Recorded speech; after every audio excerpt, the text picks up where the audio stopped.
morning, church. Good morning, Bangkalites. And good morning to all our viewers, local and abroad. Kamusta po kayo? I hope you're all doing well and good. And I hope you're all excited as we worship the Lord this morning through praises and worship and singing. Kindly prepare and open your Bibles with you in Psalms 100. Kindly read this with me. It says, all the earth, sing to the Lord. Be happy as you serve the Lord. Come before Him with happy songs. Know that the Lord is God. He made us, and we belong to Him. We are His people, the sheep that He takes care of. Come through the gates to His temple, giving thanks to Him. Enter His courtyards with songs of praise. Give thanks to Him and praise His name. For the Lord is good. There is no end to His faithful love. We can trust Him forever and ever. Hallelujah. We praise you, O God. We worship you. You are holy. You are living God.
purihin natin para sa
Jesus.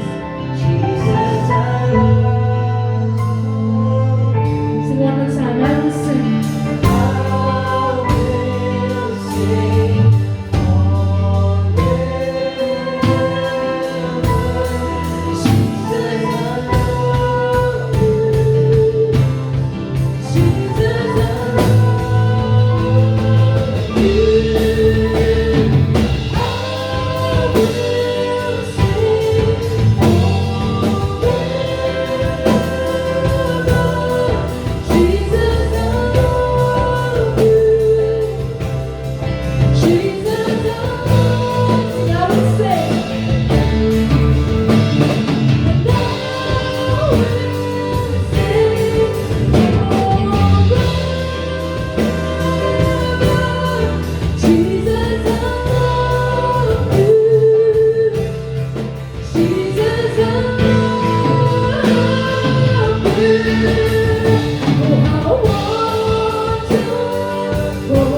offer this song, lift up our prayers, lift up our voices.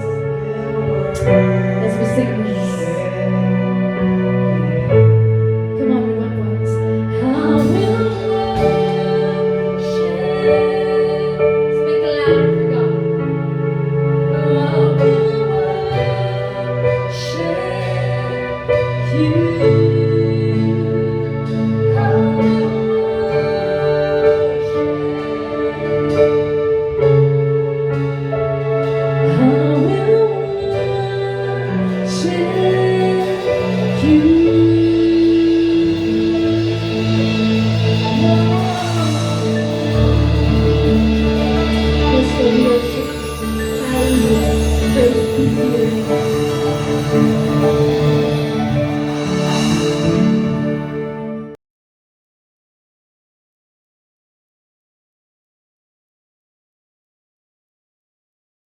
Magandang umaga po mga kapatid sa Panginoon. Happy Holy Sunday. Purihin po Panginoon na muli ay niloob niya na tayo po magsama-sama upang ating pong pag-aralan po ang salita ng Diyos. At tayo nga po nagpapatuloy po sa ating series nga po yung about David's prayer journal, Psalms from the heart. At ang teksto nga po natin pong pag-aaralan po sa umagang to ay matatagpuan po sa aklat po ng Psalm chapter 3 verses 1 to 8. So samahan niyo po ako sa pagbasa po ng salita ng Diyos. Ito ay sa ESV po na version po. Ito po sinasabi po sa verse 1, O Lord, how many are my foes? Many are rising against me. Verse 2 po, many are saying of my soul, there is no salvation for him in God. Verse 3, but you, O Lord, are a shield about me, my glory, and the lifter of my head. Verse 4, I cried aloud to the Lord, and he answered me from his holy hill. Verse 5 po, I lay down and slept. I woke again, for the Lord sustained me. Verse 6 po, I will not afraid of many thousands of people who have set themselves against me all around. Verse 7 po, arise, O Lord, save me, O my God.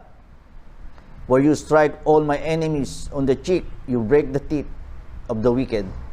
Sa huling talata po, sa verse 8, salvation belongs to the Lord, your blessing be on your people. Pagpalain po ang Diyos sa pagbasa ng kanyang salita. Tayo po sandaling manalangin. O Diyos sa dakila, ikaw nga po magpala sa iyong salita. At ang aking nga pong dalangin, Lord, ay abing nga pong lubos na maunawaan ang salita mo, maging po ang mensahe na nais mong iparating po sa iyong po mga anak. Ganun din po, Ma, tulungan mo po ang iyong lingkod na mapaliwanag ko to ng malinaw, maayos at lubos po na maunawaan ng iyong mga anak na makikinig sa oras na to. Ikaw nga po ang magpala sa iyong salita. At ito nga po ay aking nilalapit po sa matamis na pangalan ni Jesus. Amen. Ang topic nga po natin pong didiscuss po sa umaga na po is about shame. Ito nga po yung makita po natin sa buong chapter po ng Psalm 3. At pag pinag-usapan po natin ang shame ay ang nais ko pong ipakita rito, ano ba yung end results ng pag nakaranas po tayo ng shame o kahiyaan. At alam mo natin na ito yung makakadulot sa atin ng una po ay depressing, makakaranas po tayo ng depression. Ganoon din po yung we will be humiliated, no? Humiliating kasama po doon. At kasama po dyan yung mga emotional pain, medyo rin magiging makakaranas ka rin po ng traumatic experience at ilan pa po mga emosyon na pag tayo po ay na-experience po ng shame. At para po mabigyan po tayo ng halimbawa po ay nais ko pong balikan po ang nangyari po sa isa sa mga naging presidente po ng Amerika. Sa ating mga kabataan po ay hindi nila masyado itong maalala, pero sa mga elderly na katulad ko po ay I'm sure ay maalala ho natin kung ano po ang nangyari sa isa po sa mga naging presidente ng Amerika. Ang aking nga pong binabanggit po, walang iba kundi si President Richard Nixon. Siya po yung 37th President of the United States, no?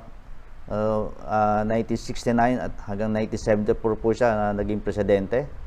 At ang nangyari nga po sa kanya ay siya po ay napipinto na siya i-impeach po ng Kongreso ng US. Dahil nga po doon siya po ay na-involve sa isang scandal na tinatawag nating the Watergate scandal, kung saan ay gusto niyang i-cover up po yung mga illegal activities po ng kanyang party members dito nga po sa Watergate affair na to. At ang Kongreso nga po ay malakas po ang ebidensya na talagang siya ay ma-impeach. So ito yung nagdulot nga po ng kahiyaan po kay President Nixon. At talagang siya masyado siya na-pressured kasi nga po ay talagang pinag-usapan po siya at that time sa news, sa mga TV, sa dyaryo, talagang nandun po na talagang pag tinuloy po ng Kongreso ng US nga po ay talagang ma-impeach po siya. Kaya ginawa po niya para hindi po siya ma-impeach po, ay ginawa po niya he was forced to resign, no, rather to be impeached. At nga yung 1974 nga po ay siya nga po ay nag-resign dito po sa scandal na to. I'm sure lahat tayo po ay mag-agree na napakalungkot nga po itong nangyari dito sa yung presidente po ng US. Masasabi po natin na terrifically shocking po to, depressing and humiliating. Hindi lang po kay Mr. Nixon, even sa kanyang wife, na grabe yung naranasan po lang ng mga kahiyaan, no? Katulad ng sabi ko, yung end results po ng shame, no? At ito nga po ay katulad na banggit ko kanina, yung kanyang resignation po ay talagang nagbigay sa kanya ng traumatic experience and humiliating. Because at that time po, medyo magandang punon po ang kanyang pumumuno, pero dahil nga po dito sa water scandal, ay napilitan nga po mag-resign si President Richard Nixon. So, kung pag-usapan po natin yung traumatic and humiliating experience sa buhay po ng isang tao, ay masasabi natin na wala ho yun sa kalahati doon sa naranasan po ni Haring David. At muli ay tunghayan po natin kung ano ho ba itong mga traumatic, depressing, and humiliating events sa buhay ni Haring David. Una nga po yung kanyang pagkakasala kay Bathsheba, 2 Samuel chapter 11 po, ito yung pinaka cross reference po yun. Hindi lang po yung sin of adultery, nado rin po yung sin of murder. Siya po yung nag-utos, nag-orchestrated para mamatay po si Uriah, yung husband po ni Bathsheba, upang tuluyan na nga po niyang masolo at maging asawa po si Bathsheba. Nagtagumpay nga po si si Haring David, at namatay nga po si Uriah. At hindi po natatapos noon, kailangan ni Haring David ay okay na kasi nalusutan na yon. At nakita ko nga natin doon na siya kinumprota po nga ni Prophet Nathan, sa nga po ay nagsisi ng kanyang kasalanan, at siya ay pinatawad ng Diyos. At ang kagandahan doon ay hindi siya tinanggal sa pagiging hari at hindi siya namatay. Pero again, kung mababasa natin, ay merong consequence po yun doon sa, although pinatawad na po siya ng Panginoon. At makikita pa natin, ito yung mga mas patitindi na kahiyaan na nagdulot sa kanya ng depression o humiliating experience.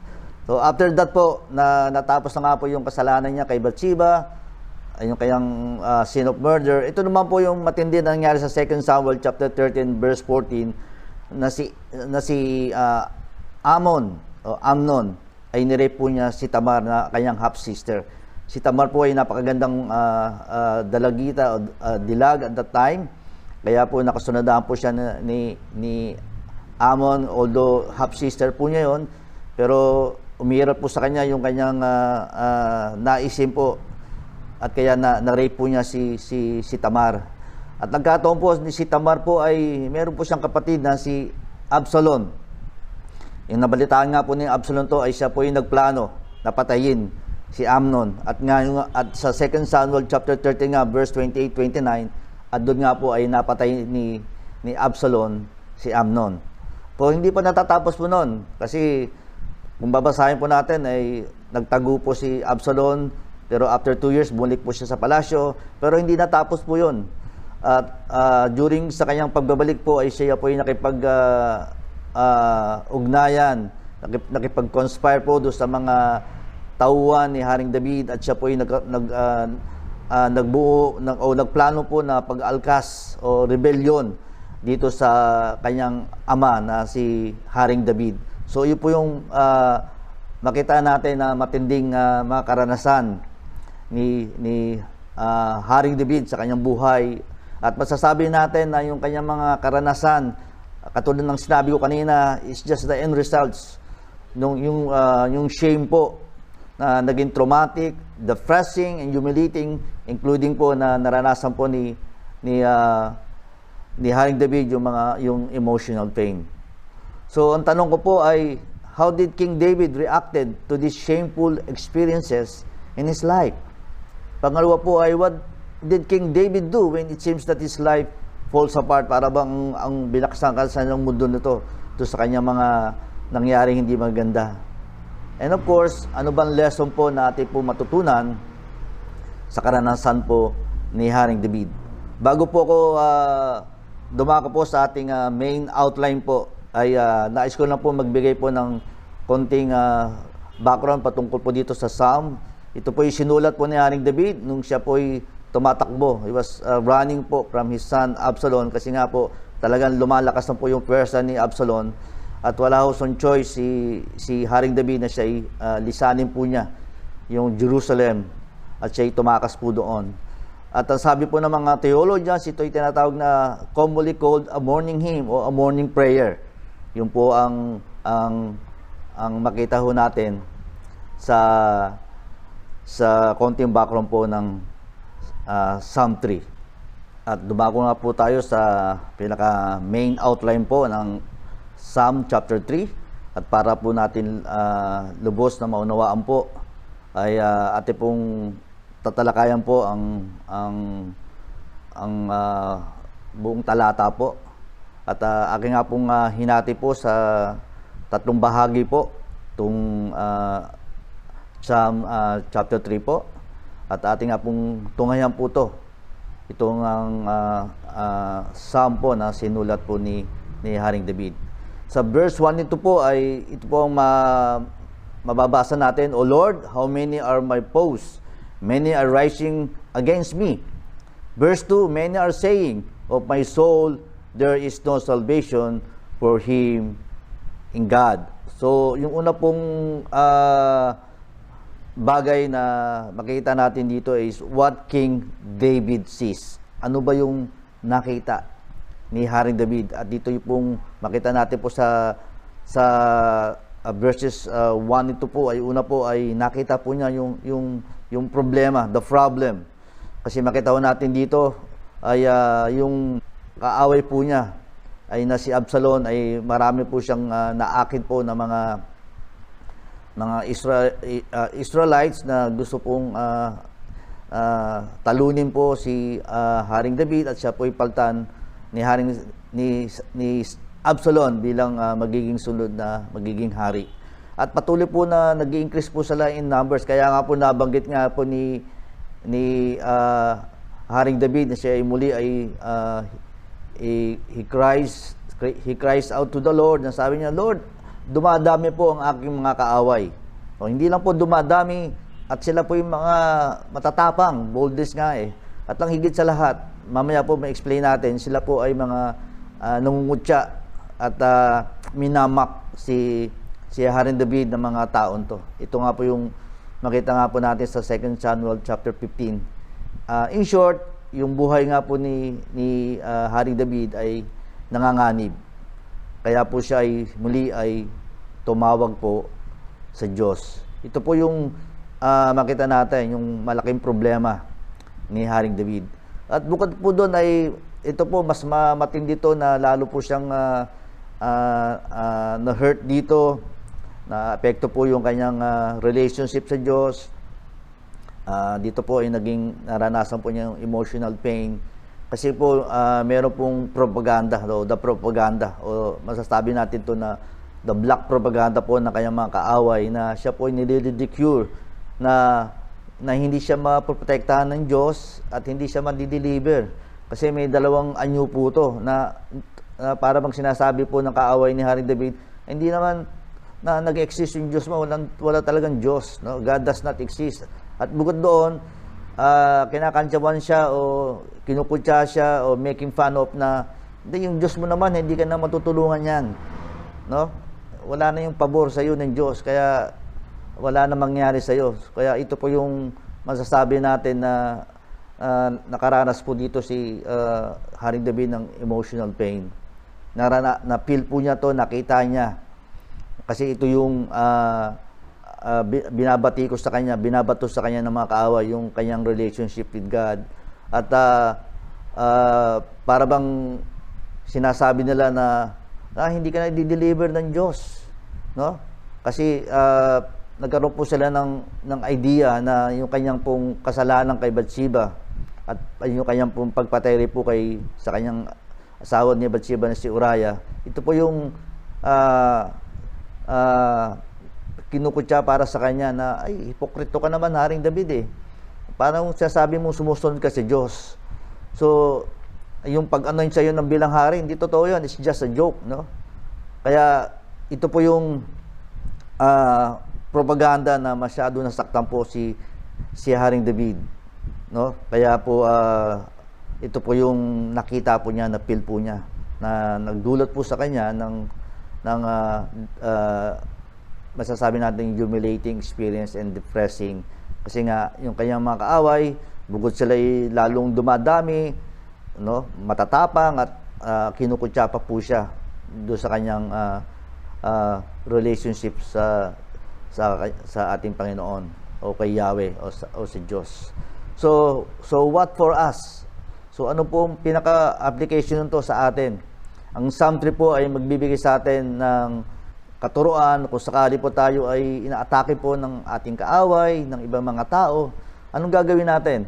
Ang gagawin lang po natin, mga kapatid, ay we must trust the Lord for who He is, kung sino ba siya sa ating buhay, at magtiwala po tayo kung ano po ang kanyang magagawa. At ito nga po yung makita natin na sa buhay ni Haring David, na siya ay magtitiwala lamang. At ito po yung makita natin po sa mga sumusunod po na mga talata. At sa pangalawa nga po ay makita natin dito na bigla pong nag-shift po ng focus po si Haring David. Sa verse 1 nito po, nakita po niyo kayang problema, yung propaganda po ng kayang mga kaaway. At this time po naman ay nag-focus siya sa Panginoon sa panalangin. At makita natin po na yung kanyang pong focus po, at ito po yung masasabi natin, what King David believes. Ano po yung kanyang paniniwala. Bagamat nakita niya yung problema niya, nakita niya po yung propaganda nga po ng kanyang mga kaaway, this time po naman, katulad na sabi ko kanina, nag-shift po siya ng focus. At siya po naman po ay nag-focus po kung sino po ang Diyos sa kanyang buhay. Ito nga pakita natin sa verse 3. What God is to him. Ano ba ang Diyos para sa kanya? Ito yung kanyang pananaw kung sino ba ang Diyos sa kanyang buhay. At nabanggit nga po niya, sabi niya doon sa mga talata ay kung titingnan natin yung talata po ay sabi niya, verse 3, but you, O Lord, are a shield about me, my glory and the lifter of my head. Sabi nga po sa verse 4, I cried aloud to the Lord, He answered me from His holy hill. At verse 5 po, I lay down and slept. I woke again, for the Lord sustained me. At sa verse 6 nga po, I will not afraid of many thousands of people who have set themselves against me all around. So makita nga po natin, una nga po ay nakita na ang kanya nga pong paniniwala, sino ba ang Diyos? Siya po yung kanyang shield. Ano ba ibig sabihin po ng shield? It means that God is our protector and defender. He shields us from the enemy's attacks. At ito po mapapansin natin na personalize po ni Haring David, no, na sabi niya, Lord, ikaw po ang aking shield. At makikita ho natin doon na hindi na po sinabi niya na siya ay he is a shield, sila rin po yung glory. At bagamat meron pang hindi magagandang nangyari po sa buhay ni Haring David, nakatalis po niya yung kanyang his identification with the Lord is his only claim to glory. At mapapansin natin dito na kahit na hindi po siya ma-restore bilang hari, ay naniniwala po siya na God was His glory. So ito po yung una po na what God is to him, His shield and glory. So hindi po natatapos doon kasi kung tutuloy po natin yung mga talata po, nabanggit po yun, the one who lifts his head. Ang Diyos po yung nag-aangat kanya ng ulo. Ang sabihin po nito ay ito po isang expression po sa salitang Hebreo na sinasabi, restoring someone who is cast down to his dignity and position. Ito yung ginawa ng Diyos sa kanya. na alam na ho natin na during at this time po talagang baksak na po, emotionally down na po si Haring David at yung nasabi niya na ang Diyos po ang maglilipat ng kanyang head ay upang maibagong po muli yung kanyang dignidad at yung kanyang position. So hindi lang po makita natin na kung sino o ano ba ang pananaw ni Haring David sa Diyos. Ito po naman sa mga talatang 4 hanggang 6, ito naman kung ano yung ginawa ng Diyos sa kanya. What God has done for him. No, naniniwala na po siya. Ganun katindi yung faith niya sa kay Yahweh. At ang sa verse 1 nga po sabi, heard his cry from his holy hill. Ito po sa unang makita natin dito. Pangalawa, kasi binanggit doon yung holy hill na yung pakinggan ng Diyos, yung kanyang pagtawag, sustain him during sleep. Nabanggit din po yun na hindi lang po makakaranas po na masusustain po siya, kundi nadoon po yung kapayapaan na walang mangyari sa kanya, na paggising niya buhay pa rin siya. Kaya nga po ay ito ay a morning hymn, a morning prayer, at magbibigay po sa kanya ng courage against 10,000s of men, dahil nga napakarami po ng kaaway ni Haring David at that time. So ito po yung dalawang bagay na kung ano ang paniniwalaan ni Haring David. Bagamat nakita po niya yung malaking problema, marami siyang kaaway, bukod pa doon ay nire-ridicule siya, binamak pa siya, making fun of, may mga propaganda o black propaganda sa kanya, pero what he believes po na ang Diyos na kanyang sinasamba at pinaniniwalaan po ay gagawa ng bagay na siya ay iingatan at di siya po siya pababayaan. Kaya po, so what for us? Ano po yung pinaka-practical po na application to para sa atin? Ang Psalm 3 po ay magtuturo sa atin na siya po yung nasa ating side. Siya po ay malakas, mas matalino po sa anuman po mga problema, troubles o adversity na nangyari sa ating buhay. At doon lang tayo po pwedeng sa kanya ay pumunta at tawagan natin siya kung anong po mga trouble or even in times of trouble. So ito po yung paalala sa ating mga kapatid. Kung ano man po mga adversary natin na naranasan natin ngayon at this point of time, tandaan natin, ang Diyos nating sinasamba ay napaka-kapangyarihan, malakas at smarter sa lahat nating mga problema. Ang gagawin mo lang, kapatid, ay lumapit ko po sa Kanya. At dumako nga po tayo sa pangatlo, sa panghuli po. At ito po ay makita natin dito na po sa mga huling talata po ay what King David prays for. Ano nga po yung pinalangin po ni Haring David. Mababasa po natin sa verse 7, Arise, O Lord, save me, O my God, for you strike all my enemies on the cheek. You break the teeth of the wicked. Verse 8 po, salvation belongs to the Lord. Your blessing be on your people. So, una po na makita natin dito na pinag-pray po ni Haring David ay for deliverance by God. Ang sabi doon sa verse 7, to arise and save him, as if parang inutusan niya ang Diyos na tumayo at siya'y iligtas.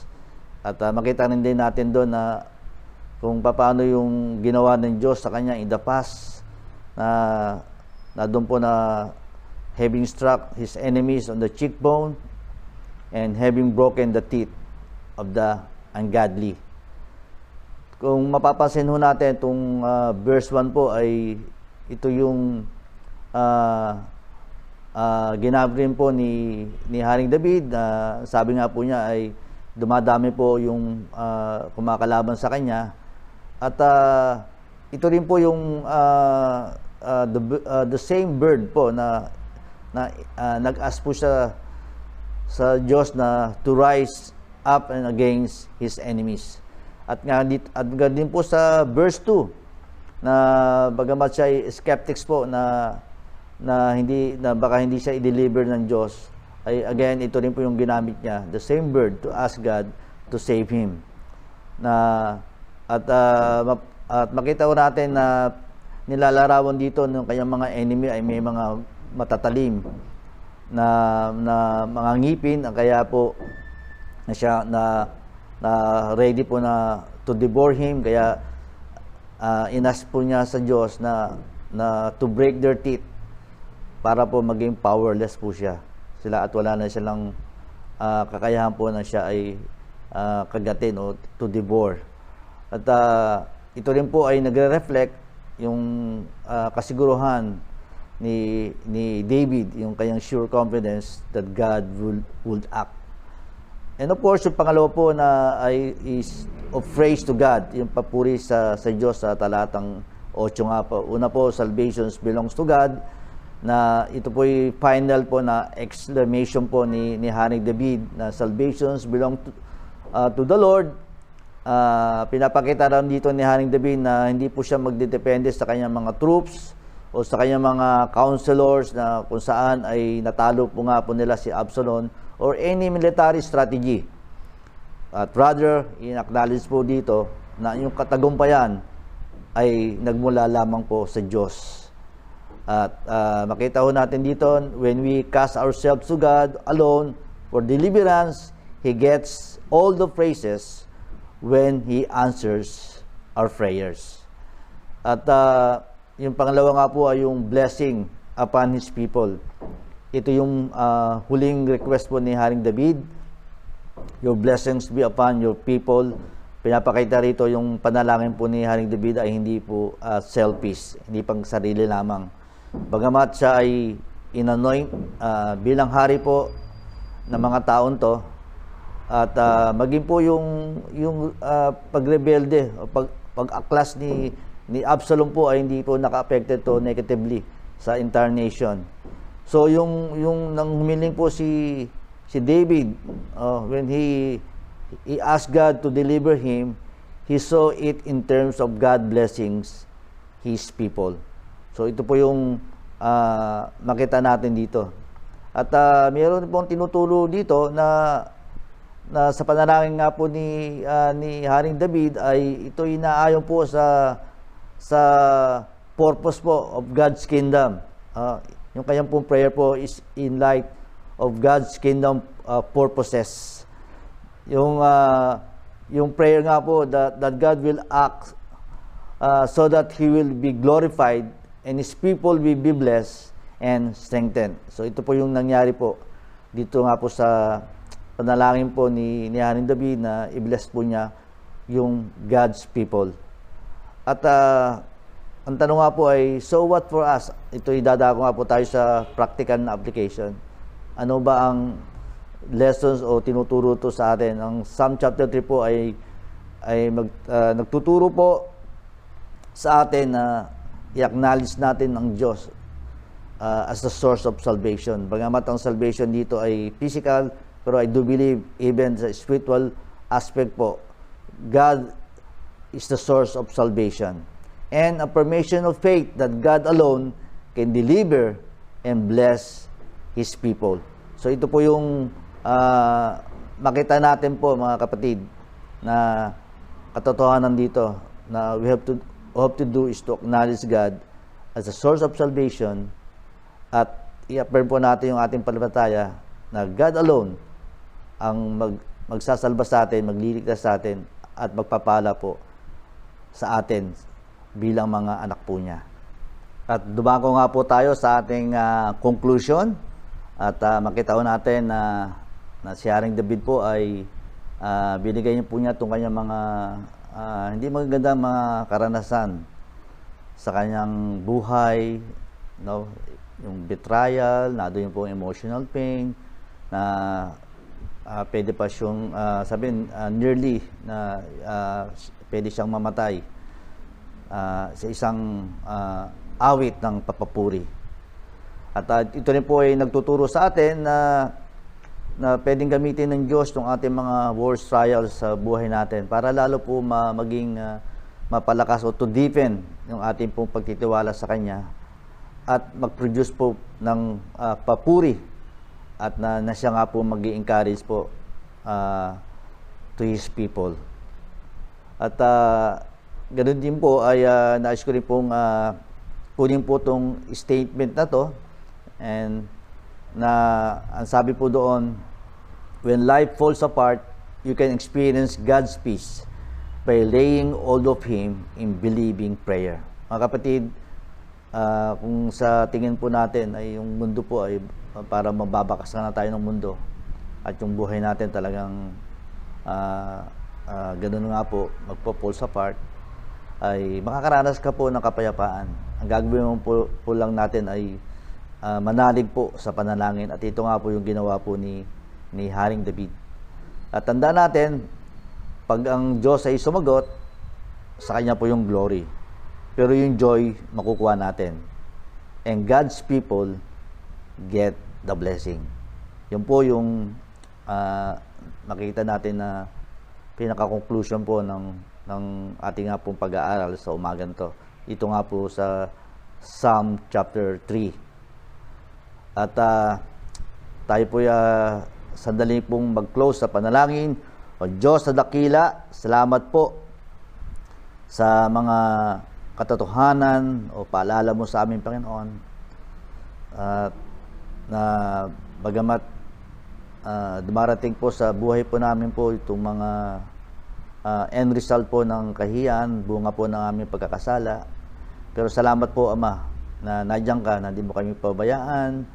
At salamat po sa mga lessons nga po namin natutunan sa buhay ni Haring David, na bagamat nakita niya po yung malalaking problema sa kanyang buhay, still he believes sa iyo pong kapangyarihan, katikalaan, at nakita rin po namin, Panginoon, na siya po patuloy pong nanalangin upang siya po ay ma-deliver po sa kanyang mga kaaway. Salamat o Diyos sa mga katotohanan to, at salamat rin po sa paalala mo sa amin, Panginoon, na patuloy kami magtiwala po, Ama, sa iyo, at kung ano man po mga naranasan po namin po ng mga worst trials o afflictions o sufferings, Lord, ay ang gagawin lang po namin po ay ipagkatiwala po namin to sa iyo, Panginoon. You are stronger and smarter, Lord, from all adversity po na maranasan namin sa aming buhay. All we have to do is to have faith in you, Lord, at ipagkatiwala po namin po ang mga bagay ito. O Diyos na dakila, salamat po sa katiyakan po na you will save us, you will deliver us. At salamat po na ang salvation belongs to you, Lord. At salamat po na you will bless us, Lord, your people, Panginoon. Sa kabila po ng mga hindi magandang karanasan sa aming buhay, ay patuloy naming maranasan po ang iyong pangangalaga, pagkalinga, at pagpapala sa iyo po, mga anak. Salamat, O Diyos, sa iyong salita. Patuloy ko po namin pinupuri at sinasamba. Ito po ang aking dalangin po sa matamis na pangalan ni Jesus. Amen. Tayo nga po ay dumako po sa benediction. Nawa ay patuloy niyong maranasan ang dakilang pag-ibig ng Diyos Ama. Tanggapin niyo ngayon din ang masagalang pagpapala na pinagkakaloob ng kanyang buktong ng anak, walang iba kundi si Yesu Kristo. Maging ang pakipisan ng Banal Espiritu Santo ay sumainyo noon, ngayon, pagkailanman. Amen. Muli, maraming salamat po, mga kapatid, sa inyong lahat, sa inyo pong patuloy po na pagsuporta po sa ating gawain. Bagamat ngayon nga po ay online po tayo, ang aking nga pong dalangin po ay patuloy po tayong ingatan, gabayan, at bigyan po tayo ng malusog at malakas na pangatawan. At nawa po ay ating nga pong malampasan po itong ating problema po dito nga po sa virus nga po sa COVID-19. Ang ating nga pong panalangin po ay bumalik po tayo sa normal, upang tayo nga po ay patuloy po na magkaroon po ng ating physical worship. So, ang aking dalangin nga po ay ingatan nga po tayo ng Panginoon, at tayo nga po ay patuloy pong pagpalain. Again, God bless po, and keep safe.